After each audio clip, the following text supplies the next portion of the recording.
My name is Nathan Boykin. I'm presenting my Sugar in the Body PowerPoint presentation about what we learned in the doing the Sugar Project and watching the Fat Fiction video and doing the Food Journal for this semester.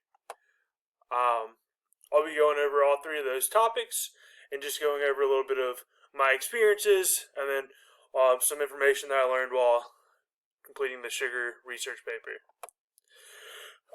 Kind of the history of sugar. It's a very interesting one. There's definitely some dark history there, but there's also some, definitely learned a lot of information doing this research project. So sugar was first cultivated and found back in New Guinea, back in 8,000 BC. So about 10,000 years ago, folks kind of found out that they could chew sugarcane reeds and get some sweet taste from that, and then kind of developed into making its way into the Middle East and India. Around that time, about 6,000 BC, folks started being able to turn sugarcane into sugar granules and kind of figuring out how to do some of those processes. And then that kind of made its way around the Middle Ages over to Europe. Sugar really was like a status symbol. People were making art with sugar. They were locking sugar into vaults. It was definitely like if you had sugar, you had crazy money, buku money. Around 1400 BC, around 1400, around 1492, the whole Christopher Columbus sailed the ocean blue. Well, that was around the time that sugar started making its way to the Americas.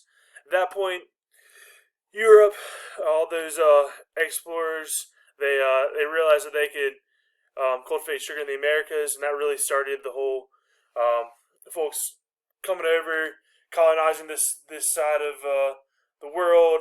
That whole dark history I was talking about, slavery, and having indentured servants, and all of that really started during that time frame from sugar in cash crops like sugar, tobacco, that. But sugar definitely was a forerunner on some of that.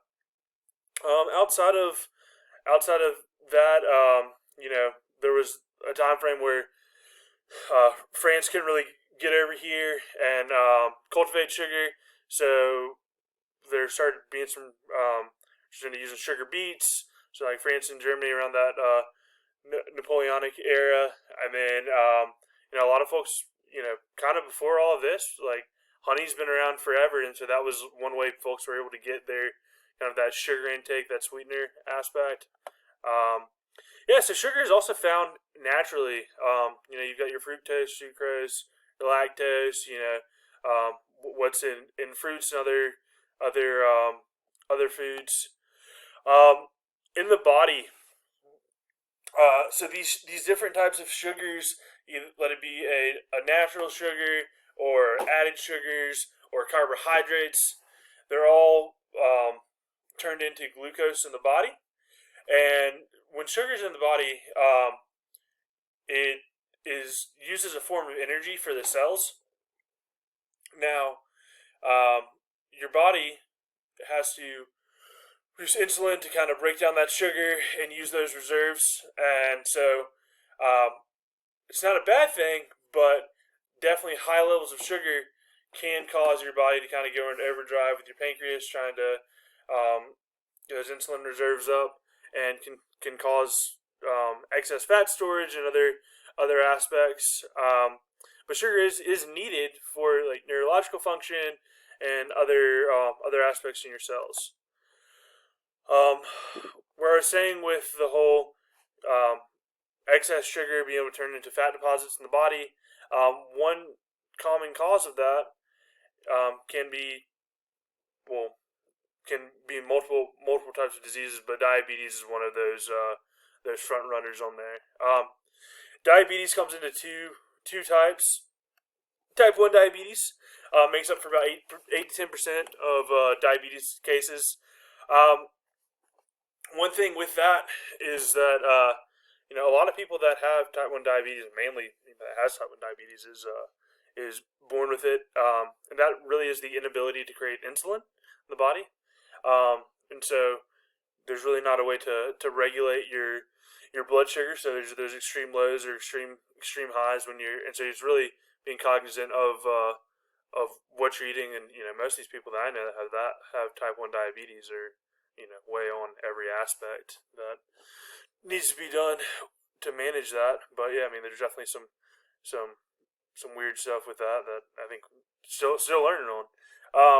But yeah, definitely rely heavily on monitoring their BGLs and certain medications. But yeah, there's no known cure for type 1 diabetes, just management. And type 2 diabetes is that one that we really see a lot from excess sugars, unhealthy eating, that like obesity aspects, kind of all that plays hand in hand. Yeah, but it's the inability of your body to produce effective insulin, or just not enough insulin to manage the amount of sugar intake that's going to these people's systems. And so it really throws things off. You see these massive like hyperglycemia shifts. Your regular BGL is about 70 kind of fasting. Maybe a little less for some people, but that or just getting to like that hypoglycemic range, about 60-ish. But then you're shooting up to about 140 after eating for 120 to 140 for a lot of folks. Sometimes weird shifts for everybody. But yeah, these folks are you're talking like 300s upwards of that. For those crazy shifts. And those are definitely when you're having you're going to like just having those just massive swings there in your blood sugar. But how that's managed, there's really no known cure, but we know from watching the videos in classes this semester that there are potential cures through managing what's eating and what folks are eating, and knowing are they eating the right thing. Maybe it's not recommended by one place, and we'll go into that a little bit more. But yeah, just really insulin management and dietary management for that is what's known to kind of best help with type 2 diabetes. Yeah, and there's some other aspects with sugar and disease in the body. You've got heart disease. So sugar is an inflammatory, so it causes inflammation in your cells, your blood vessels, your arteries, and so there is a lot in your heart that can cause just some major issues going on. With that obesity aspect, the bigger you are, the more your blood is pumping and then with those your hoses going through your vessels and everything have to pump much harder, and that just raises blood pressure up, and that's a whole slew of other underlying factors there with heart disease that can come from that. So, and then your brain on sugar can definitely have some aspects as well. So sugar releases when you eat sugar, it releases epinephrine and dopamine and all of that, just like if you're drinking alcohol or certain drugs, or if you're running, or other aspects, and so folks get used to that. There's all sorts of one thing that's seen a lot is memory loss, depression, links to Alzheimer's, and so there are aspects from that in these studies that you can go back and look at that can all be related to an excess amount of sugar. But sugar is needed for the function of the brain. So it's just one of those things, just like that whole aspect of moderation. Yeah, just really that aspect of obesity from sugar that I was talking about. When there's that increase of sugar in the body, it doesn't know what to do. Your liver turns that into fat. It's what it does with carbohydrates when you eat them. So it's just a whole slew of things that can kind of happen from sugar. Try not to ramble on here too much. So kind of going to the fat fiction and reflection from that. I thought that whole video that we watched was definitely eye-opening. A lot of that stuff I had not heard before. I had no idea, just kind of, some of those aspects of like what is recommended from the USDA, and kind of heard my whole life about, eat heavy grains, fats and oils, not the best thing to be eating. Stay away from those greasy foods. Always use vegetable oil, or and hearing some of this information is definitely going to do a lot more research this year. Or recently from watching that, and so I don't know. I thought it was really cool. I think a lot more people should watch that. Definitely eye opening. And it's, kind of hear that dark side of the AHA and USDA and everything. Definitely makes you think how much money is going to some of these people's pockets to give those recommendations. One thing, with the suggested food guidelines, you see where it talks about having higher grains and that the healthy fats and stuff. Well, kind of got to turn that stuff upside down and have those grains and stuff on the bottom. Have that plant centric kind of diet. Fats, oils playing their role in there, meats and everything. But I don't know. It's just kind of eye opening to me.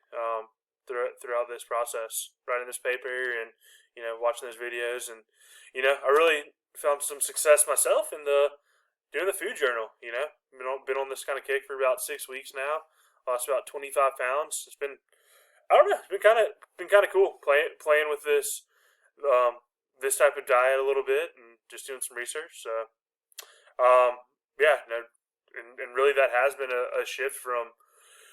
Not cutting down everything, but just kind of going to that lower carb diet, eating a lot more of those fats, using some more, those grass fed butters, those coconut oil, those avocados, those healthy fats that were talked about, and just kind of seeing with that and playing with it. Yeah, it's been kind of cool. It's been an enjoyable process. And here's some of the references from used throughout it. Anyways, I'm going to stop rambling on. Thank you for listening to this presentation, and cool. I hope you learned something.